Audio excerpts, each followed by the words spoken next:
Buenas tardes, queridos hermanos. Es para mí un honor estar con ustedes otra vez. Esta es la clase número 2 de Proyecto Renacimiento, que es la formación del yo. ¿Cómo se formó el yo? ¿Cómo se formó el ego? Y esto es muy importante porque vamos a darnos cuenta de muchas cosas. Así que vamos a leer primero Salmo 51:5. Dice: He aquí, en maldad he sido formado y en pecado me concibió mi madre. Queda claro que desde la concepción misma estamos siendo formados incluso en la maldad. Voy a poner un ejemplo de esto porque esto es muy importante. Y esto ni siquiera va con los límites que nos enseñan, porque estamos hablando de la misma concepción. Pero para que se entienda, un hijo de padre alcohólico tiene 2 veces más posibilidades de ser alcohólico que un hijo de padre no alcohólico, sin que el hijo viva con el padre. Hay una transmisión, y esto básicamente se debe a algo que en el hombre bíblicamente se llama simiente de maldad. En 2 Corintios capítulo 2 versículo 11 dice: para que Satanás no gane ventaja alguna sobre nosotros, pues no ignoramos sus maquinaciones, sus estrategias para destruirnos. Y cuando nosotros empezamos a descubrir cuáles son las estrategias de Satanás, entonces sabremos cómo combatirlo. ¿Cómo es que desde la concepción, desde el vientre de la madre, hemos sido formados en maldad? Y esto va a quedar sumamente claro. Estuve en una clase de medicina de la depresión durante el embarazo y ahí les voy a contar algo muy bonito. Pero la formación del yo es sumamente cambiante y desde pequeño, como les decía, un hijo de padre alcohólico tiene mucho más posibilidad de esto, de ser alcohólico. Simiente de maldad significa que viene del semen y eso lo transmite el hombre. Por lo tanto, el que transmite todo este problema sigue siendo el hombre. Para que ustedes vean este ejemplo más claro todavía, si uno ve de 100 delincuentes, la mayoría son hombres. De 100 lo que usted busque de malo, la mayoría son hombres, alcohólicos, drogadictos, nómbralo. Y esto tiene que ver porque el hombre tiene una tendencia, más que la mujer, claramente hacia el mal, y hacia la búsqueda de placeres, y hacia la búsqueda del poder, y hacia la búsqueda de la fama, tanto históricamente como en el presente. Si ustedes se fijan, también la mayoría de los políticos son hombres. Y también en la búsqueda del poder, la fama, de todas esas cosas que son dependientes netamente del ego. Ahora, la mujer es diferente porque precisamente la mujer es la que fue colocada como enemiga de la serpiente para poder combatir el mal. ¿Y cómo lo hace la mujer? A través del amor. Y básicamente, y aquí viene lo fuerte, y aquí es cuando uno se pone y se pregunta tantas cosas, y la ciencia te lo demuestra, porque ya va más allá del pensamiento, incluso lo que específicamente la Biblia nos enseña es mucho más fuerte de lo que yo pensaba. En el embarazo, todo lo que ocurre en el embarazo, créanme, hasta lo que la madre prueba, los gustos, los sabores, el bebé los identifica. Tanto es así que después los mismos gustos de la madre en muchos casos se transmiten y el niño identifica el gusto que vivió en el vientre y después lo toma cuando tiene que comer. Entonces, si la mamá es malita para comer o tuvo muchas mañas, en ese caso el niño va a tener los mismos errores, por así decirlo. No sé si exactamente es un error, pero para que ustedes entiendan que lo mismo que hizo la madre se lleva después al niño. Y básicamente, con la aceptación o el rechazo del embarazo, la búsqueda del embarazo, en qué condiciones fue, si fue en las condiciones óptimas o no estaba el nido formado. La condición óptima es cuando se casan y tienen un nido formado para que ese niño llegue a un nido de amor. Pero cuando no son las condiciones óptimas, como se da muy frecuente hoy en día, el niño no llega a ese nido de amor, sino que llega a un montón de revoltijos que en el fondo han producido un daño psicológico a ese bebé incluso antes de nacer. En este curso que les mencionaba, que me impactó profundamente porque era increíble, se trataba de la depresión y el embarazo. Y en este curso dejó súper claro que la tasa de prematurez es mucho mayor en las mujeres que tienen depresión durante el embarazo. También es la tasa de menor desarrollo psicomotor. Y esto significa que se demoran más en caminar, muchas cosas más. E incluso está asociada a un menor rendimiento escolar y a una inteligencia menor que la de un niño que tuvo un buen embarazo. Esto quiere decir que la depresión afecta al niño de todas las formas posibles. Y cuando pensábamos que esto ya se acabó, sale otro estudio donde dice que cuando la madre tuvo una depresión durante el embarazo, es más frecuente que los niños en la adolescencia hagan una depresión. Esto quiere decir que es tan potente el efecto que tiene durante el embarazo que afecta hasta en la adolescencia. Miren la distancia. Años, 14, 15 años. Y sigue afectando exactamente a ese bebé. Y esto es la formación del mal en nuestros corazones, cómo el mal se encarga de destruir nuestras vidas. Quiero que recuerden que, o no sé si lo saben, pero para aquellos que ya me conocen, yo siempre les he dicho que la depresión es un corazón lleno de pensamientos y sentimientos negativos que se han apoderado del corazón de una persona, y claramente eso uno lo permitió. Entonces, todo lo que nos pasa va a afectar a nuestros hijos. En resumen, cómo viven la vida dentro del vientre afectará directamente y para siempre la vida de esas personas. Esto no es algo menor. La sociedad está llena de maldad y estas cosas están ocurriendo con demasiada frecuencia, lo que significa que los niños están siendo formados en el mal desde pequeños. Miren cómo ha sido formado el yo. Ahora, ¿qué pasa después de que nacen los niños? Bueno, muchos piensan que los pensamientos que ellos tienen son de ellos. Yo les pregunto incluso a mis pacientes, oye, ¿y tus pensamientos son tus pensamientos? La respuesta lógica es sí, porque son mis pensamientos. Eso es lo que responden. Pero uno les pregunta, oye, ¿y cuando tú naciste, quién te crió? Mis padres, dicen ellos. ¿Y los pensamientos de quién eran? Oh, eran los de mis padres. Y yo los tomé como propios.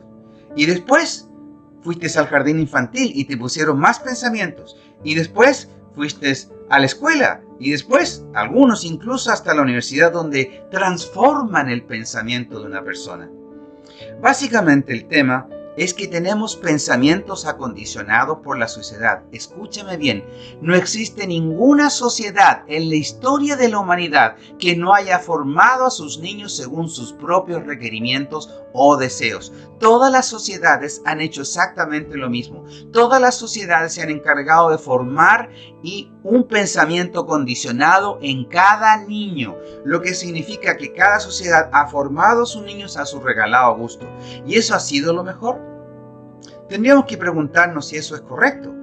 Y resulta que hoy día tenemos casi, mira lo que te voy a decir, un 56% de la gente que tiene algún trastorno psiquiátrico, psicológico, llámese crisis de pánico, depresión, neurosis, estrés, insomnio, y puedo seguir nombrando cosas que son tan frecuentes. Hoy en día en la consulta médica son súper archifrecuentes. De hecho, el 70% de las consultas de los adultos son por enfermedades psicosomáticas. Mira lo que te estoy diciendo. O sea, cómo ha afectado al ser humano este tipo de pensamiento acondicionado que son incluso esclavos del dinero. Porque te hacen esclavo de tus pensamientos. ¿Sabes por qué? Porque precisamente eres esclavo de tus pensamientos porque en base a tus pensamientos tomas tus decisiones. Por lo tanto, eres esclavo de un pensamiento acondicionado, lo quieras o no lo quieras. Y también puedes ser esclavo de tus emociones, lo quieras o no lo quieras. Si sientes ansiedad o angustia, eres esclavo de tus emociones, de los miedos, temores, incertidumbres, del aumento de la maldad, de lo que tú quieras. Pero tu ego y tu yo están siendo formados de una o de otra manera, te guste o no te guste, lo quieras creer o no lo quieras creer, así está sucediendo. La sociedad nos forma cuadrados para trabajar en un sistema cuadrado. Y si no me crees, comparemos a un niño etíope con un niño de Chile o de cualquier parte del mundo que entre comillas tenga desarrollo.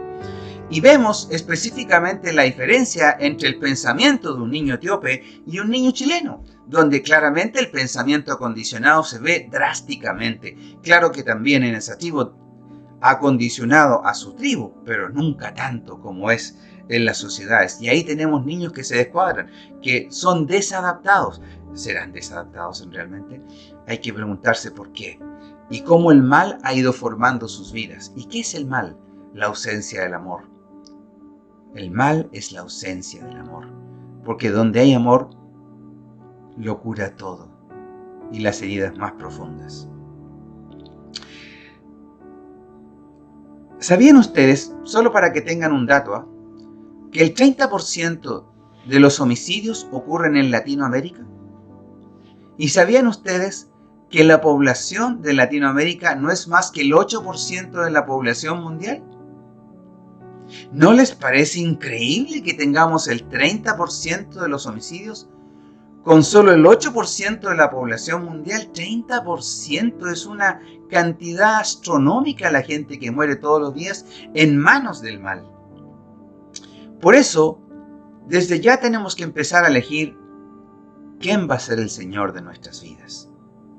Desde que nacemos ya tenemos un Señor, porque desde que en la misma concepción ya hemos sido formados en maldad. Lo que les contaba sobre el hijo de padre alcohólico es solo un ejemplo.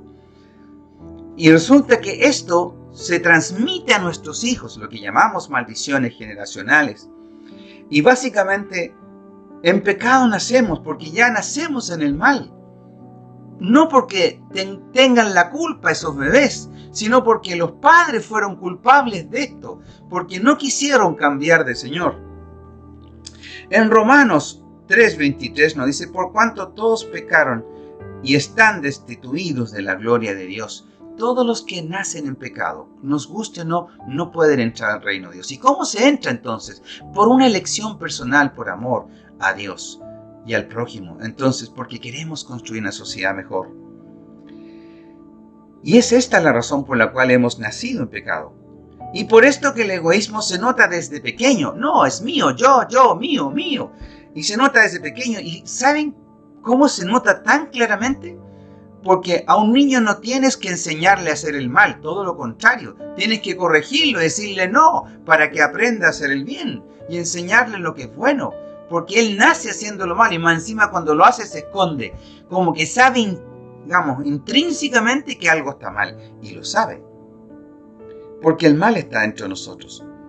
Pero como no hay conciencia de bien y mal a esta altura, no han elegido, pero cuando ya se tiene conciencia hay que elegir. Y aquí está la elección. En 1 Juan 3, del 8 al 11 dice: el que practica el pecado es del diablo, porque el diablo peca desde el principio. Para esto apareció el Hijo de Dios, para deshacer las obras del diablo. Todo aquel que es nacido de Dios no practica el pecado, porque la simiente de Dios permanece en él y no puede pecar, porque él es nacido de Dios. En esto se manifiestan los hijos de Dios y los hijos del diablo. Todo aquel que no nace, que no hace justicia y no ama a su hermano, no es de Dios. Porque este es el mensaje que habéis oído desde el principio, que nos amemos los unos a los otros. En esto conocerán que sois mis discípulos, en que os amáis los unos a los otros. El amor lo es todo. La edad de elección es cuando hay conciencia. Básicamente cuando hay conciencia, y eso puede desarrollarse en distintas edades, en distintas personas. Pero generalmente ocurre entre los 8 a 10 años, máximo 13. Quiero que se entiendan que la no elección de Cristo es por defecto haber elegido a Satanás como Señor de nuestras vidas, con resultados claramente eternos. Dios siempre está observando y lanzando sus brazos de amor para que te puedas arrepentir en cada decisión que tomas todos los días. Dios siempre te está estirando sus brazos para que puedas cambiar. La falta de amor, créanme, origina el mal en muchos corazones. La falta de amor, de hecho, una enseñanza rígida sin amor genera depresión en la etapa adulta. Es una estrategia de Satanás para truncar el amor, la fe y la humildad en esa persona. Hace crecer el ego. Sí, tú tienes que ser esto. Y la búsqueda de la fama. Sí, todos me adoran. Es la búsqueda de la oración, igual que a Dios, como le adoramos. Y del ego salen todas las trancas, porque cuanto más grande es el ego, más grandes son las heridas y más grandes son las trancas. Es increíble cómo Satanás destruye nuestras vidas a través de trancas. Ya lo veremos. en las futuras clases. Veremos cómo cada herida produce una tranca hacia el futuro y podemos identificar esas trancas y podemos identificar qué tipo de herida se produjo, y Satanás usa siempre las mismas estrategias, solo le cambia las caras. No pienses que lo que te pasó a ti es único y es una estrategia específica para ti. No, es una estrategia que lo ha usado con todos, solo que usa personas específicas para ti. Eso sí que hace el mal. Del ego nace el egoísmo, y del egoísmo el individualismo, la ambición, la corrupción y absolutamente todo el mal. Pues la delincuencia es el grado máximo de ego, donde yo me amo tanto a mí mismo que no me interesa hacerle daño al prójimo. Y a través del ego es donde Satanás reproduce su carácter en nosotros. Cuanto más egocéntricos somos, más nos parecemos a Satanás. El mal se reproduce y destruye al hombre. ¿Tus pensamientos entonces son tus pensamientos o tus sentimientos, emociones? Los pensamientos son para esclavitud, porque el pensamiento es acondicionado y por eso que ese pensamiento está destruyendo el planeta. El ego y el bien mayor. El ego no existe en el bien mayor, porque el ego destruye el bien mayor. El ego es la causa del mal. El crecimiento del mal está directamente ligado al crecimiento del ego.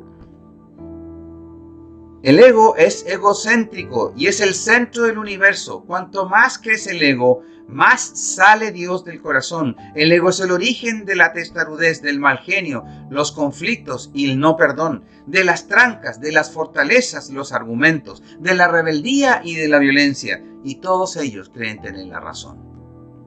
La estrategia de Dios, Juan 3:16, qué maravilloso. Porque de tal manera amor, porque Dios es amor, amó al mundo que ha dado a su Hijo unigénito para que todo aquel que en él cree no se pierda, mas tenga vida eterna. Y luego, ¿cómo es que lo hace Dios? Dios dice en Romanos 12:2, no os conforméis a este siglo, sino transformaos por medio de la renovación de vuestro entendimiento y pensamiento, para que comprobáis cuál sea la buena voluntad de Dios, agradable y perfecta.